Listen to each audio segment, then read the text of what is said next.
세상보다 크신 예수님이 함께 계심을 믿게 하시려고 하나님이 우리에게 성령을 보내주셨습니다. 성령에 대해서 많은 성도들이 가진 관심 중에 하나가 은사입니다. 성령 그러면 은사를 생각합니다. 28절부터 나오는 여러 은사 중에 특별히 예언의 은사라든지 기적을 행하는 은사, 병을 고치는 은사, 방언의 은사, 이런 은사들을 성도들이 사모하고 갈망합니다. 저도 그랬었습니다. 이유는 그런 은사를 체험하면 하나님이 정말 살아계시다는 게 분명하게 더 알게 될 것 같았고, 신앙의 어떤 방황이 끝나고, 그리고 제가 사역하는 일에 더 놀라운 능력이 나타나게 될 것이라 그런 생각을 했었기 때문에 그렇습니다. 실제로 많은 성도들이 내가 좀 더 믿음을 분명하게 가질 수 있기 위하여 어떤 은사 체험도 하나님이 허락하시면 좋겠는데 그런 사모함이 있습니다. 이 성령의 은사는 우리에게 대단히 유익한 것입니다. 에베소서 4장 12절에 이렇게 말씀했습니다. 성도를 온전하게 하여 봉사의 일을 하게 하며 그리스도의 몸을 세우려 하심이라. 하나님이 우리에게 은사를 주시는 이유는 우리를 온전한 믿음이 되게 하고, 그리고 우리가 봉사하는 일도 할 능력이 있고, 또 교회의 공동체가 바로 세워지는 일을 위하여 은사를 주시는 겁니다. 저는 여러분 모두가 다 이 성령의 은사가 풍성해지기를, 정말 성령의 은사가 더 강해지기를 진심으로 축복합니다. 그래서 여러분의 신앙에 활기가 생기고 확신이 생기고 하나님을 위해서 더 많은 일을 할 수 있게 되기를 원합니다.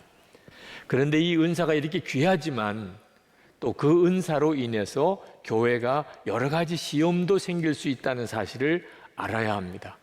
고린도 교회가 그 대표적인 경우입니다. 고린도 교회는 대단히 은사가 많았습니다. 그런데 그것 때문에 고린도 교회는 굉장한 분열과 시험을 겪었습니다. 우리 한국 교회도 고린도 교회와 참 비슷합니다. 성령의 은사가 대단히 강한 교회고, 또 그것 때문에 한국 교회가 많이 어지러워졌고 이단도 많이 생겼습니다. 이유는 성령과 은사에 대해서 정확하게 잘 알지 못한 상태에서 그냥 큰 능력만 사모했기 때문에 그렇습니다.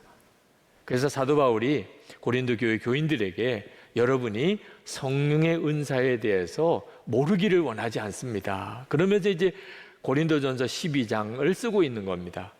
1절에 보면 신령한 은사들에 대하여 여러분이 모르고 지내기를 나는 바라지 않습니다. 오늘 설교의 가장 중요한 포인트입니다. 여러분들이 다 성령의 은사가 강하기를 원합니다. 그러기 위해서 여러분이 이 성령의 은사에 대해서 모르시면 안 됩니다. 사도 바울이 가장 먼저 말씀하는 것은 모든 성도들 안에는 예수 그리스도께서 마음에 임하신 것처럼 성령이 계시다는 겁니다. 3절 말씀에 이렇게 말씀합니다. 그러므로 나는 여러분에게 알려드립니다. 하나님의 영으로 말하는 사람은 아무도 예수는 저주를 받아라 하고 말할 수 없고, 또 성령을 힘입지 않고서는 아무도 예수는 주님이시다 하고 말할 수 없습니다. 여러분 모두 안에 성령이 계십니다. 그래서 나타나는 증거가 예수님을 주님이라고 고백하게 되는 겁니다. 여러분 예수님을 믿으십니까? 그러면 예수님을 만나는 보셨습니까? 예수님의 음성을 들어는 보셨습니까? 아니 보지도 못하고 듣지도 못했는데 어떻게 예수님을 믿는다고 말씀합니까? 성경을 보고 믿지요. 물론 틀린 말 아닙니다. 그러나 성경을 읽는다고 다 예수님을 믿는 사람입니까? 그렇지 않은 사람도 있습니다. 우리가 예수님을 믿게 되는 일은 전적으로 우리 안에 오신 성령의 역사 때문에 그렇습니다. 성령께서 우리가 들은 복음, 우리가 읽고 또 듣고 배운 성경 말씀이 진리라고 믿어지게 해주시니까 우리가 예수님을 믿게 된 겁니다. 그러니 우리는 정말 놀라운 사람입니다. 성령 하나님께서 우리 안에 와 계신 겁니다. 여러분이 이 사실을 정말 분명하게 알아야 합니다. 우리는 흔히 방언을 좀 체험했으면 좋겠어요. 기적이 나타나는 그런 은사를 좀 받았으면 좋겠어요. 여러분, 그렇지만 방언을 하게 하시고 기적을 일으키시는 바로 그 성령께서 여러분 안에 계신 겁니다. 기적이 큽니까? 성령이 큽니까? 방언이 큽니까? 성령이 큽니까?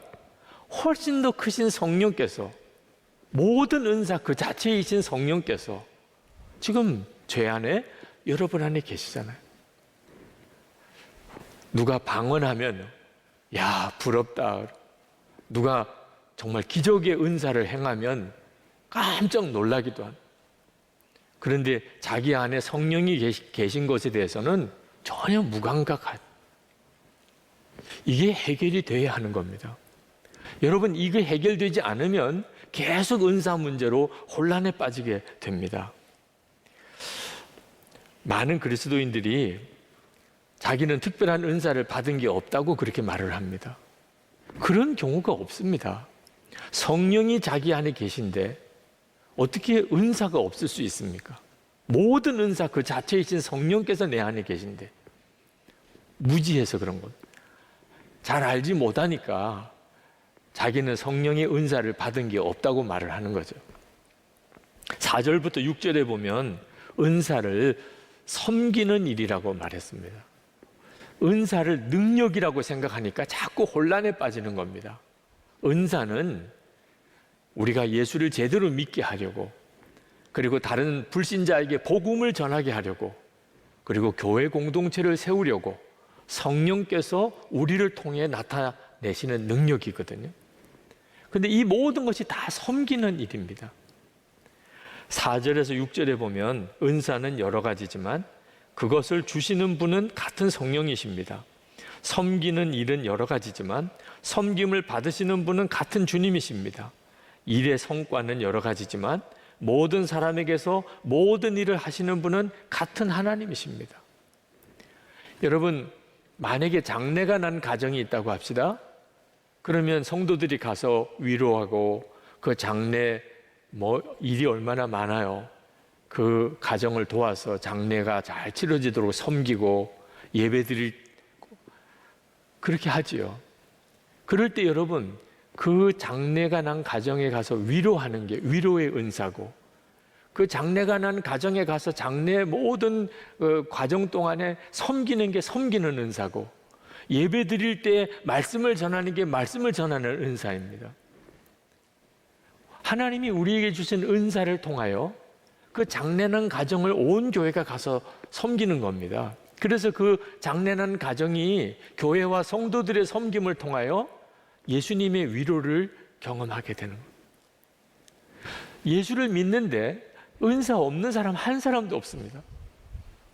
여러분이 이렇게 예배드리고 그리고 찬양하고 전도하고 또 봉사하고 함께 기도하고 성경 공부하고 이 모든 것들이 다 은사를 통해서 이루어지는 일들입니다. 8절부터 보면 어떤 사람에게는 같은 성령으로 지혜의 말씀을 주시고 어떤 사람에게는 지식의 말씀, 어떤 사람에게는 믿음, 어떤 사람에게는 병 고치는 은사, 어떤 사람에게는 기적을 행하는 능력, 어떤 사람에게는 예언하는 은사, 어떤 사람에게는 영을 분별하는 은사, 어떤 사람에게는 여러 가지 방언을 말하는 은사, 어떤 사람에게는 그 방언을 통역하는 은사를 주신다고 했습니다. 그 말은 교회가 되기 위하여 아주 다양한 은사를 성도들에게 골고루 하나님이 주신다는 거죠. 그런데 이 모든 은사는 다 한 성령님으로부터 온 겁니다. 11절에 이 모든 일은 한 분이신 같은 성령이 하시며 그는 원하시는 대로 각 사람에게 은사를 나누어 주십니다. 그러므로 은사에는 크고 작은 게 없습니다. 왜? 다 한 성령님이 주신 거니까. 큰 은사라고 생각되는 경우, 예를 들면 예언의 은사라든지 병 고치는 은사라든지 이런 기적을 행하는 은사는 큰 은사 같이 보이죠. 그분도 성령님이시고 위로하는 은사, 섬기는 은사, 그것도 다 한 성령님이십니다. 그러니까 어떤 게 크고 작은 게 어디 있겠습니까? 귀하고 천한 게 어디 있겠습니까? 우리 몸을 비유하셨는데 교회가 예수님의 몸이죠. 그 몸을 이루는 여러 지체가 있습니다. 그게 은사입니다.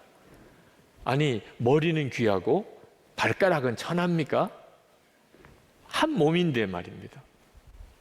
그와 똑같이 은사에는 귀하고 천하고 크고 작은 게 없습니다. 다 성령님을 드러내는 것입니다. 무엇보다 중요한 분별 기준은 교회 공동체를 세우는 역할을 하느냐 하는 겁니다. 이것이 정말 성령의 은사인가 아닌가는 교회 공동체를 세우는가 하는 것을 보고 압니다. 7절에 각 사람에게 성령을 나타내 주시는 것은 공동 이익을 위한 것입니다. 사람이 가지고 있는 능력으로 일하는 경우도 있고 성령의 은사로 일하는 경우가 있는데, 결과는 성령의 은사로 일하는 것은 항상 공동체를 세웁니다. 사람의 능력 가지고 봉사할 수 있지요. 근데 결과는 언제나 시기, 질투, 다툼, 분열, 누가 잘났고 못났고 그런 평가로 나뉩니다. 여러분, 은사를 가지고 자랑하고 교만하고 시기, 질투하고 비교하고 더 큰 은사, 더 좋은 은사를 받으려고 하고 교회가 그것 때문에 서로 분열되고 갈라지면 성령의 은사가 아닙니다. 악한 영이 역사한 겁니다. 정말 성령님께서 역사하셨다면 분열되는 교회를 하나 되게 만드는 일을 합니다. 마음에 안 드는 교인 품어주고 사랑하게 하는 게 성령의 은사입니다. 다른 교회, 우리와는 전혀 상관이 없는 교회, 이상하게 그 교회를 위하여 섬기고 돕고자 하는 마음, 다 성령님의 역사입니다. 25절부터 27절에 보면, 그래서 몸에 분열이 생기지 않게 하시고 지체들이 서로 같이 걱정하게 하셨습니다. 한 지체가 고통을 당하면 모든 지체가 함께 고통을 당합니다. 한 지체가 영광을 받으면 모든 지체가 함께 기뻐합니다. 여러분은 그리스도의 몸이요 따로따로는 지체들입니다. 사도 바울이 고린도 교인들에게 정말 알기를 원한다는 게 이 내용입니다. 그걸 모르니까 은사 가지고 서로 비교하고 은사 가지고 서로 내가 큰 은사다 자랑하고 교만하고 또 은사 때문에 서로 갈라지는 일이 벌어지는 거예요. 28절에 보면 사도나 예언자나 교사나 기적을 행하는 사람이나 병 고치는 은사를 받은 사람이나 남을 도와주는 사람이나 관리하는 사람이나 여러 가지 방언으로 말하는 사람이나 다 성령을 통하여 하나님의 몸된 교회를 섬기라고 보낸 하나님의 일꾼들입니다. 하나님의 일꾼일 뿐이에요. 하나님의 일꾼도 존중하긴 해야죠.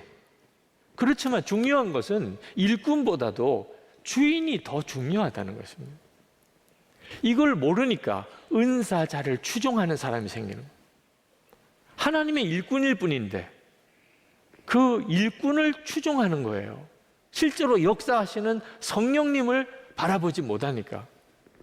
여러분, 은사자가 성령의 역사로 어떤 은사를 행했다고 합시다. 뭐 병든 자를 고치기도 하고 기적을 행하고 예언도 하고 했다고 합시다. 그런데 그 안에 역사하시는 성령님은 지금 내 안에도 역사하십니다. 그러니 굳이 사람을 쫓아다닐 이유가 뭐가 있습니까? 쫓아다니면 성령님을 쫓아가야죠. 지금도 설교 시간입니다. 그러나 설교하게 하시는 분은 성령님이십니다.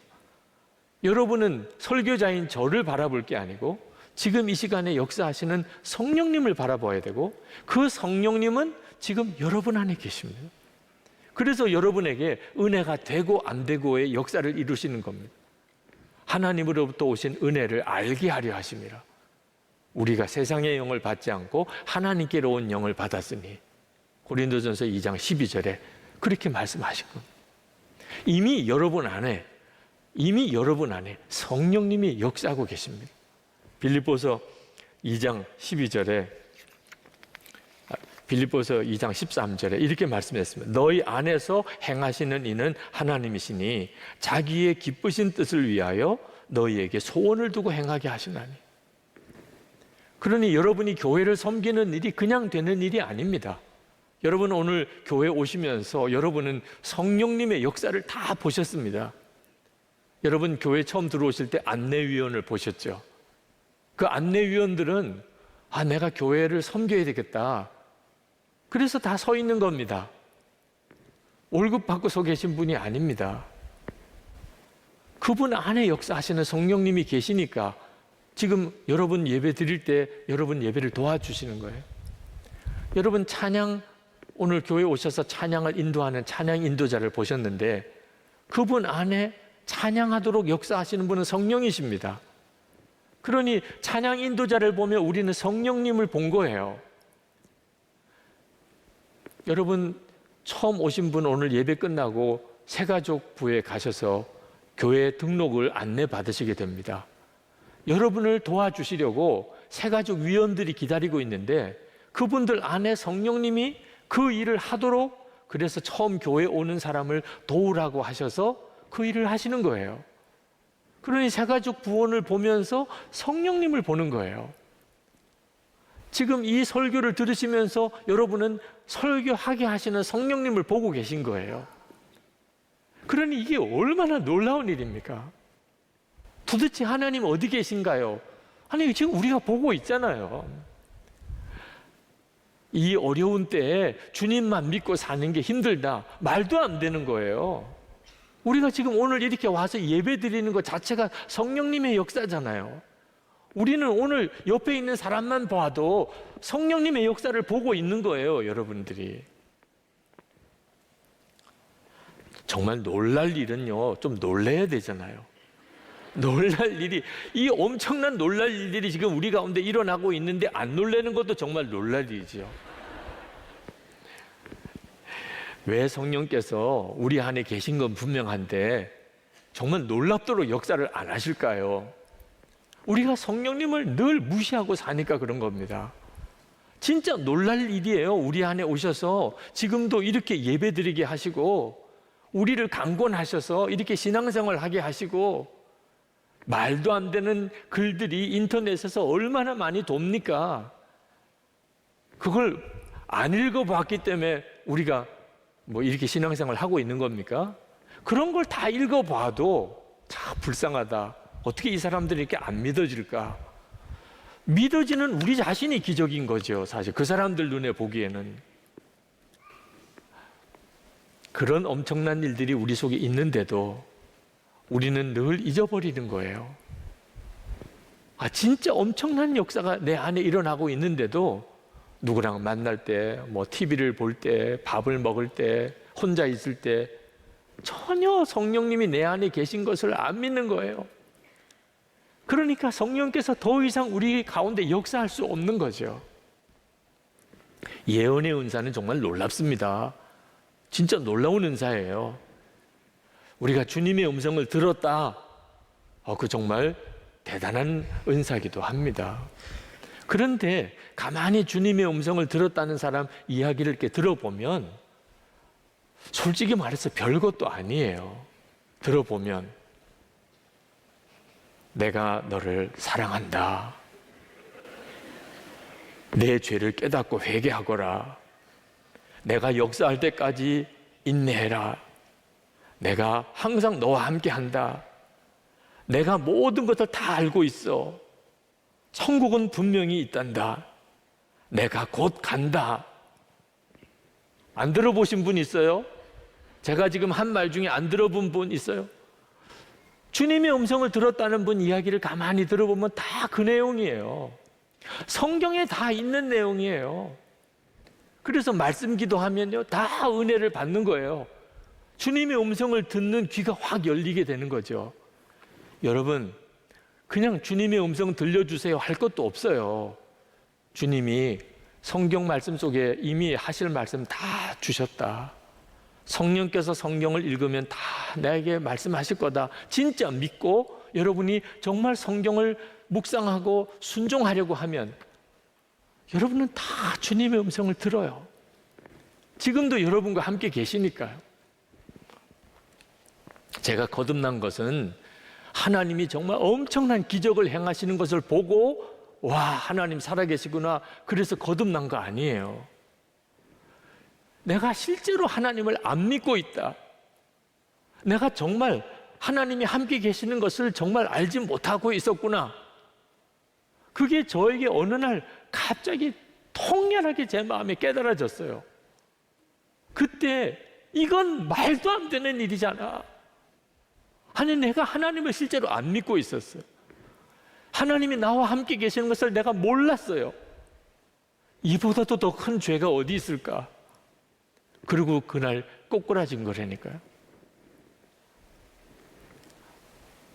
제가 제 삶이 변화가 된 것은 아주 특별한 은사, 방언을 하거나 또는 뭐 병든 자를 고치거나 그런 은사를 경험했기 때문에 제 삶이 변화된 게 아니었어요. 하나님은 늘 나와 함께 계신 게 너무 분명한데, 그건 의심할 수가 없는 내용인데 나는 늘 하나님을 바라보고 살지를 않는 거예요. 만약에 하나님이 늘 나와 함께 하신 것처럼 나도 늘 하나님을 바라보고 산다면 내 인생 가운데 얼마나 놀라운 일이 벌어질까. 그래서 항상 나도 주님을 바라봐야지. 그래서 24시간 주님 바라보자 그러고, 혼자 있을 때 주님 바라보자 그러고, 그걸 매일 일기를 쓰고 그러면서 항상 주님을 생각하려고 하니까 제 인생이 엄청나게 달라져 버렸어요. 주님을 의식하게 되니까, 주님이 나와 함께 계신 게 믿어지는 역사가 일어나니까 제 삶이 바뀐 거예요. 저는 아직도 제 속에는 영적인 갈급함이 계속 더 뜨겁습니다. 저는 아직도 온전히 주님을 주목하고 바라보고 살고 있는 것 같지 않기 때문에 그렇습니다. 하나님이 저에게 원하시는 것은 지금 이 정도 수준이 아니라고 생각하기 때문에, 그래서 지금도 저는 계속 주님을 바라보려고 하는 거예요. 그리고 교우들에게 여러분도 그렇게 해보시라고 권하는 거예요. 여러분, 매 순간 정말 성령님을 생각하고 사셔야 합니다. 이게 우리가 지금 살 길이라니까요. 그저 한두 번 생각하는 거 아니에요. 우리 안에 오셔서 우리 안에 거하고 계세요. 그러면 우리도 계속 성령님을 바라봐야 되잖아요. 그러면 우리 믿음이 달라져요. 아, 나도 믿습니다. 여러분, 그런 말 하지 마세요. 믿음이 똑같지 않습니다. 성령에 충만해지면 믿는 게 달라져요. 감정도 생각도 보는 것도 다 달라진다니까요. 그게 하나님을 내가 이제 진짜 믿게 되었구나 하는 거예요. 힘들고 어려운 일이 많아도 주님이, 우리와 함께 계시는 주님이 세상보다 크세요. 우리가 그 주님을 바라보고 성령께서 감동하시는 대로 완전히 순종만 하고 살면, 그러면 2022년, 2020년 정말 기가 막히게 정말 어려운 올 한 해 반드시 간증의 해가 돼요. 그 놀라운 하나님의 은혜를 우리가 다 받았다니까요. 그때 은사가 나타나요. 주님이 원하시는 역사가 나를 통해 나타나요. 이거 주세요, 저거 주세요 말할 필요가 없어요. 무슨 기적을 행하는 은사를 주세요 하나님께 구할 필요도 없어요. 주님이 아세요. 나에게 어떤 기적이 필요하고 하나님께서 어떤 능력을 나타내셔야 할 때는 나를 통해 역사하세요. 그리고 교회가 세워져요. 깨질 것 같은 교회가, 무너질 것 같은 교회가 놀랍게 세워져요. 가정이 일어나요. 하나님이 비로소 나를 통해 역사하실 수 있게 될 때, 그때 우리가 깜짝 놀랄 일들을 사람들에게 드러낼 수 있어요. 우리는 이미 주님을 모시고 사니까 놀랄 이유도 없어요. 당연한 거죠. 세상 사람은 깜짝 놀랄 일이에요. 그래도 무슨 큰 은사, 정말 귀한 은사가 따로 있지 않겠습니까? 솔직히 있어요. 그건 다음 주에 말씀드릴게요. 네. 궁금하시면 다음 주에 오셔서 들어보세요. 자, 이제 우리 정말 기도합시다. 하나님, 은사 그랬지만 은사보다 더 크신 분, 은사를 주시는 분이 저와 함께 계신 것을 알았습니다. 아직까지는 그것이 아주 신락 같은 믿음이지만, 그러나 분명히 제 안에도 성령님 계신 것을 알았습니다. 주님, 제가 주님을 이제 더 주목하고 살기 원합니다. 주님께 나 자신을 맡깁니다. 주님, 나를 쓰시기 원합니다. 우리 가정도, 우리 교회도, 이 나라도 주님, 저를 통해서 역사하세요.